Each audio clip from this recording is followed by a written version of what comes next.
think these narratives, people calling your wife a gold digger and a whore and all these other things, it's a shitty thing. So I'm going to tell one story that I had never even told her. Honestly, she has no idea of this story. My wife and I met in 2014.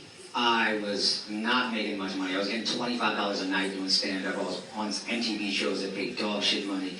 If she was a gold digger, I didn't even have 10 to get the bitch, to be honest. But then in 2018, I went flat fucking broke. 34 years old, I probably made $4,000 that entire year.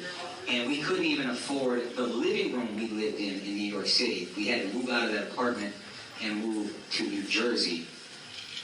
And what's even sadder than moving to New Jersey is I had to save up money to move to New Jersey. So we had to stay on her friend's couch for almost a month. We were basically homeless for a month. So I could save money to move to New Jersey. And I remember the night before we went to the couch, we had to stay in our apartment illegally.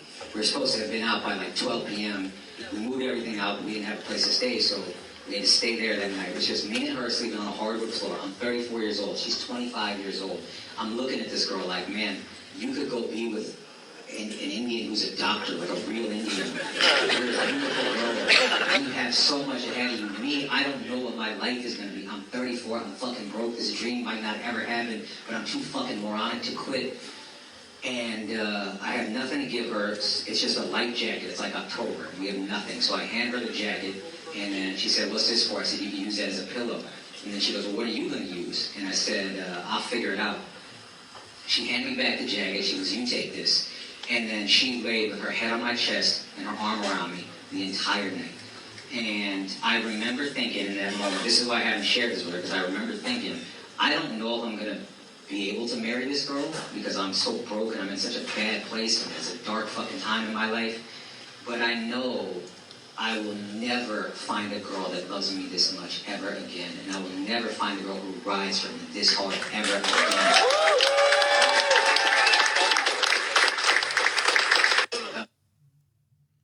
So the audio leaked of Akash Singh on stage talking about the drama with his wife. So he's going with the narrative. People are calling my wife a gold digger. Then he tells some bullshit story of how she got with him when he was just some poor, broke, struggling comedian, which is 100% false.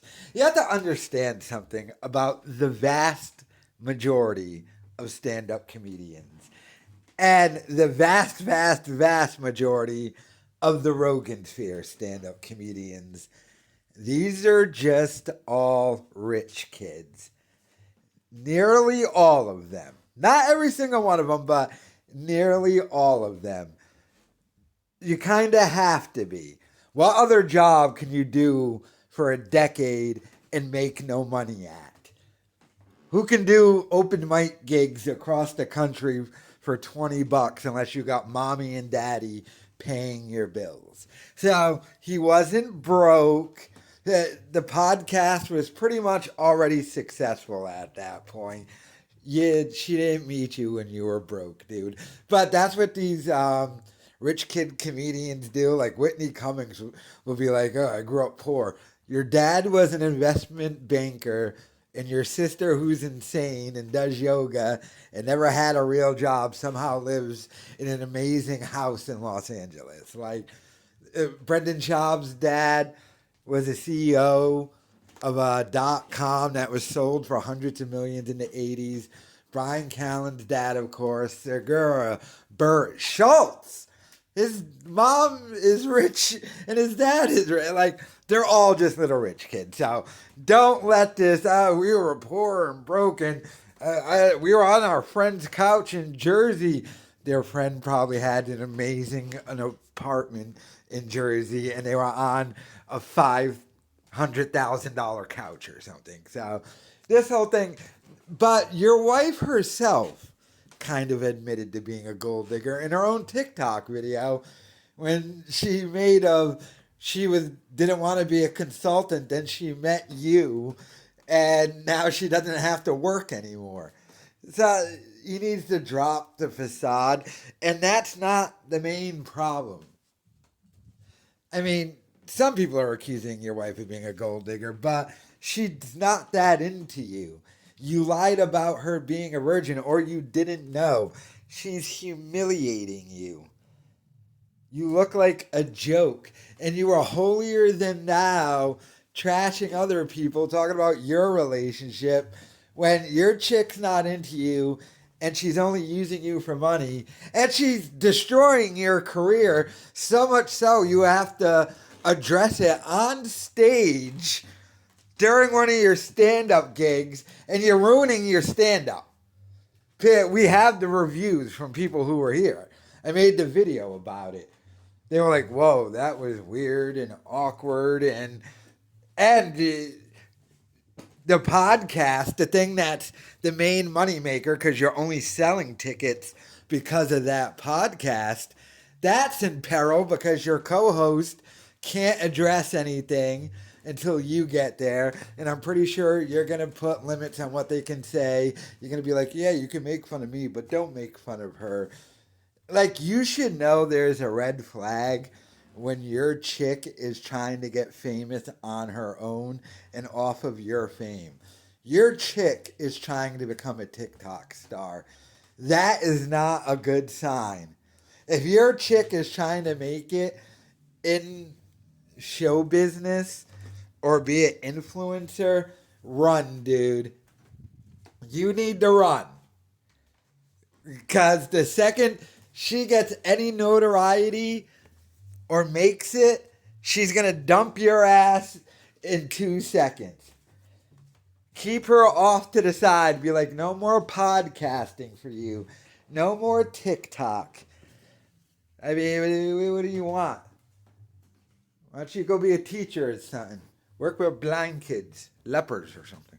But, yeah, so this was just a bad look. I mean, he's on stage having to address this, and he sounds all sad about it, and he has to tell made up stories. We were broke and struggling. I had no shoes. We had to walk 40 miles in shit and curry to get past India and make it to America, and she loved me then. Basically what he was saying, you weren't broke, you're a rich kid too, Akash. Like, Indian people don't just pop up in America. Obviously, your parents came over, they ran a Quickie Mart or were doctors or something, and you're their little Akash, and you got into stand-up, and you had mommy and daddy pay all your bills, so you never really had to make money, so you could just spend over a decade getting good at stand-up. I'm not saying Akash is bad at stand-up, but, you know, practice makes perfect, and when you get a decade to do it, and not have to worry about making money, then you get better at it. You know, like Brad Pitt. Brad Pitt was quite literally one of the worst actors ever. But they just always put Brad Pitt in movies because he's Brad Pitt and people think he looks amazing. So eventually he gets better. I'll never say Brad Pitt's a great actor, but he's decent because he just has so much experience doing it. Most people quit stand-up because they realize, oh, I'm not going to make money to live. Well, I can't work a 9 to 5 and travel to Alabama to do a gig and make it back for my job. So I guess I can't do stand-up. But when you get your bills paid for, it's easy. So this whole it was broke thing, it's bullshit. You need to get your chicken line. You need to tell her to get in the kitchen and make some curry, damn it. I mean, it's just what you got to do. Because her being an influencer and a TikTok star, she's messing up your gig. But let me know your thoughts in the comments.